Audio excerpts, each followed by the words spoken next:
കൂട്ടുകാരെ, വെൽക്കം എൻ്റെ യൂട്യൂബ് ചാനലിലേക്ക്. ഞാൻ ഉണ്ടാക്കാൻ പോകുന്നത് വറുത്തരച്ച കോളിഫ്ലവറിൻ്റെ കറിയാണ്. അപ്പോൾ നമുക്കതിന് എന്തൊക്കെ ആവശ്യമുണ്ടെന്ന് നോക്കാം. ഒരു സവാള അരിഞ്ഞ് വെച്ചിട്ടുണ്ട്, പിന്നെ പച്ചമുളക് ഒന്ന് പഴുത്തുപോയി, അത് കുഴപ്പമില്ല. ഇഞ്ചി, വെളുത്തുള്ളി ചതച്ച് വെച്ചത്, കരിവേപ്പില, കാപ്സിക്കം, തക്കാളി, കോളിഫ്ലവർ, മഞ്ഞൾ, മുളക് എല്ലാം പെരക്കി വെച്ചിട്ടുണ്ട്. പിന്നെ ആവശ്യത്തിന് വെളിച്ചെണ്ണ, തേങ്ങ കൂടി വേണം. അപ്പോൾ നമുക്ക് ഉള്ളി വഴറ്റാൻ വെച്ചതിന് ശേഷം തേങ്ങ ചിരവി തേങ്ങ നമുക്ക് വറുത്തെടുക്കാം. ആദ്യം നമുക്ക് ഉള്ളി വഴറ്റാം. ഒരു 2 ടേബിൾ സ്പൂൺ വെളിച്ചെണ്ണയാണ് ഞാൻ ഒഴിച്ചിട്ടുള്ളത്. ഇങ്ങനെ ഒഴിക്കുന്ന കണ്ടിട്ട് ടേബിൾ സ്പൂൺ കൊണ്ട് അളന്നിട്ടില്ലെങ്കിലും സ്ഥിരം വെച്ച് ഒരു അളവ് അറിയാവുന്നതുകൊണ്ടാണ് കേട്ടോ.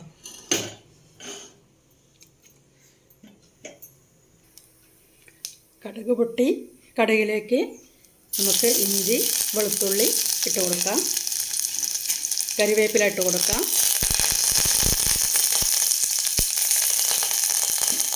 സിമ്മാക്കി വയ്ക്കാം. ശേഷം സവാള അരിഞ്ഞതും കൂടെ ഇടാം.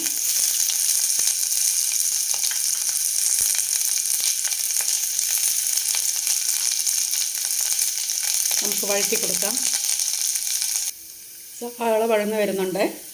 നമുക്കതിനോടൊപ്പം തന്നെ ഇതിലേക്കുള്ള തേങ്ങ വറുക്കാൻ ചീനച്ചട്ടി വെച്ചിട്ടുണ്ട്. 1 ടേബിൾ സ്പൂൺ വെളിച്ചെണ്ണ ഒഴിച്ചു. അതിലേക്ക് പെരുംജീരകം, വെളുത്തുള്ളി, ചുവന്നുള്ളി ഇട്ട് കൊടുത്തു. അതൊന്ന് മൂത്ത് വരുമ്പം നമുക്ക് തേങ്ങ ഇട്ട് കൊടുക്കാം. സവാള ഒന്ന് വഴറ്റി കൊടുക്കാം. അധികം ചുമന്ന കളർ വരുന്നതിന് മുമ്പായിട്ട് കോളിഫ്ലവർ ഇടാം. തേങ്ങ ഇട്ടിട്ടുണ്ട്. തേങ്ങ ഇതിൽ നിന്ന് ഇളക്കി യോജിപ്പിക്കാം.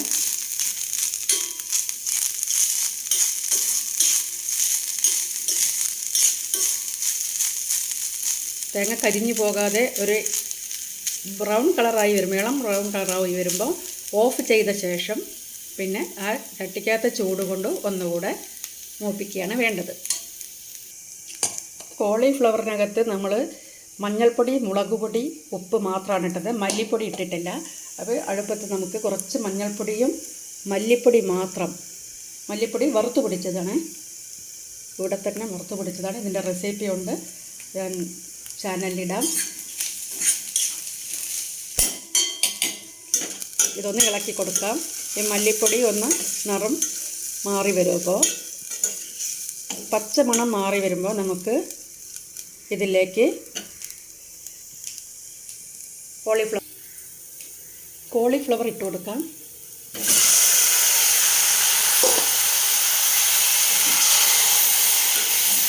നന്നായി ഒന്ന് ഇളക്കി യോജിപ്പിച്ച് നമുക്ക് കുറച്ച് ചൂടുവെള്ളമാണ് ഒഴിക്കേണ്ടത്, തണുത്ത വെള്ളം ഒഴിക്കാൻ പറ്റില്ല. നമ്മളെപ്പോഴും ഇതുപോലെ ഉണ്ടാക്കുന്നതിൽ തണുത്ത വെള്ളം ഒഴിക്കരുത്, ചൂടുവെള്ളമാണ് ഒഴിക്കേണ്ടത്.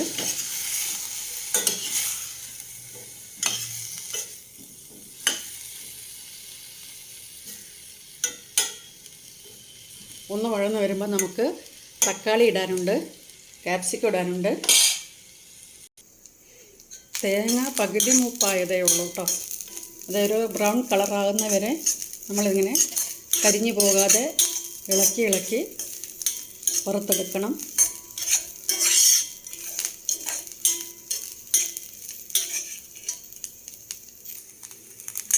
ഇളം ബ്രൗണായി വന്നിട്ടുണ്ട് തേങ്ങ. ഇനി ഇതിനെ കുറച്ച് നേരം കൂടെ, ഒരു 2 മിനിറ്റ് കൂടെ ഇളക്കണം. അപ്പോൾ നമ്മൾ തീ ഓഫ് ചെയ്തിട്ട് വേണം ഇനി ഇളക്കാൻ, അല്ലെങ്കിൽ കരിഞ്ഞു പോകും. അപ്പോൾ ഞാൻ ഗ്യാസ് ഓഫ് ചെയ്തു.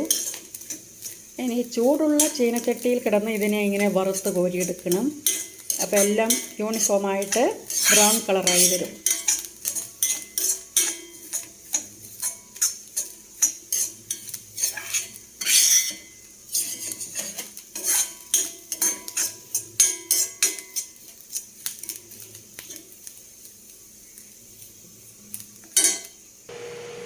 നമ്മളുടെ തേങ്ങ വറുത്തത് അരയ്ക്കാനായിട്ട് എടുത്ത് വെച്ചിട്ടുണ്ട്. കാപ്സിക്കം അരിഞ്ഞ് വെച്ചിട്ടുണ്ട്.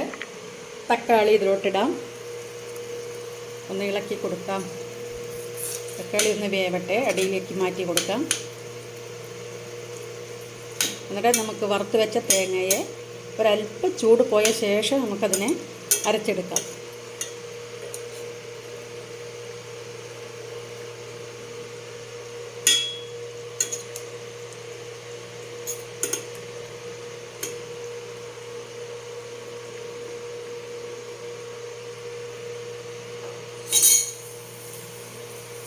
അടച്ചു.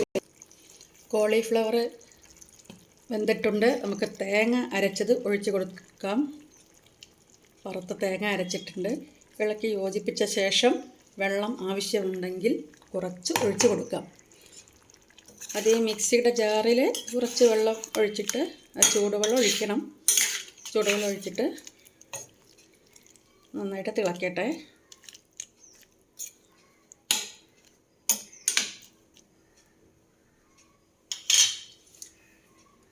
ചീനച്ചട്ടിയിൽ ഒരു സ്പൂൺ വെളിച്ചെണ്ണ ഒഴിച്ചിട്ടുണ്ട്. നമുക്ക് ഈ ക്യാപ്സിക്കത്തിന് ഒരു വെളിച്ചെണ്ണയ്ക്കകത്തിട്ട് ഒന്ന് വഴറ്റിയിട്ട് വെച്ചാൽ പച്ച മണം ഒന്ന് മാറിയ ശേഷം അതിലിടാം. ഒരുപാട് വെന്ത് പോകാൻ പാടില്ല. അവസാനമാണ് ക്യാപ്സിക്കം ഇടുന്നത്. തേങ്ങ ഒഴിച്ച ശേഷം നന്നായിട്ട് തിളയ്ക്കുന്നുണ്ട്. അപ്പോൾ ക്യാപ്സിക്കം ഞാൻ ചീനച്ചട്ടിക്കകത്തിട്ടിട്ടുണ്ട്.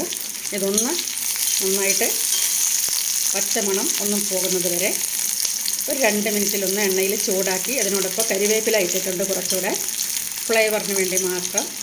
നമ്മൾ നേരത്തെ സവാള വഴറ്റുമ്പോൾ കരിവേപ്പില എല്ലാം വഴറ്റിയതാണ്.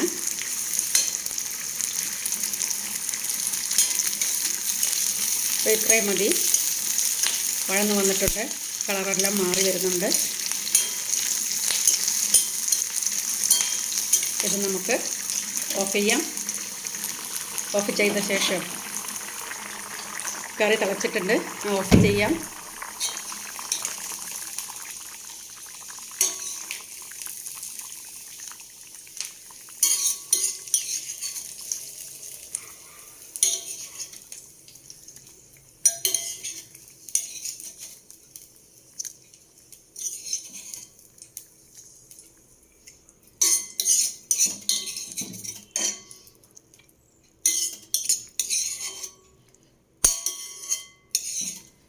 ഇതിൻ്റെ റെസിപ്പി ഞാൻ ഡിസ്ക്രിപ്ഷൻ ബോക്സിൽ ഇടുന്നുണ്ട്. അപ്പോൾ വീഡിയോ കാണുന്നവർ എല്ലാവരും ഡിസ്ക്രിപ്ഷൻ ബോക്സ് കൂടെ നോക്കിക്കോളൂ.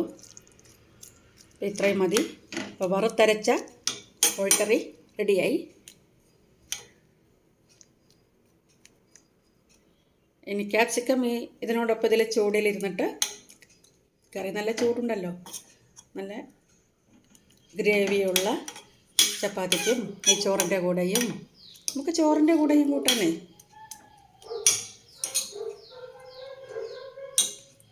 അപ്പോൾ കറിയെല്ലാം റെഡിയായി. വാങ്ങി വയ്ക്കാം. എല്ലാവരും എൻ്റെ ചാനൽ കാണുമ്പോൾ ചാനലിനകത്തുള്ള വീഡിയോ കാണുന്നവരെല്ലാവരും തന്നെ എൻ്റെ ചാനൽ സബ്സ്ക്രൈബ് ചെയ്യണം, ലൈക്ക് ചെയ്യണം, കമൻറ്റ് ചെയ്യണം, ഷെയർ ചെയ്യണം. എന്നെയും കൂടെ നിങ്ങളോടൊപ്പം ഒന്ന് കൂട്ടണേ. അടുത്ത വീഡിയോയായി വരുന്നത് വരെ നമുക്ക് തൽക്കാലം വിടാം. കുറച്ച് കഴിയുമ്പോൾ ഈ ഗ്രേവി ഒന്നുകൂടെ തിക്കാകും. അപ്പോൾ എല്ലാ ക്യാപ്സിക്കത്തിനകത്തുള്ള തക്കാളി എല്ലാം കൂടെ യോജിച്ച് ഇതിലിരുന്ന് കഴിക്കാൻ നേരമാകുമ്പം നല്ല തിക്ക് ഗ്രേവി ആയിട്ട് വരും. Okay, bye. Thank you for watching.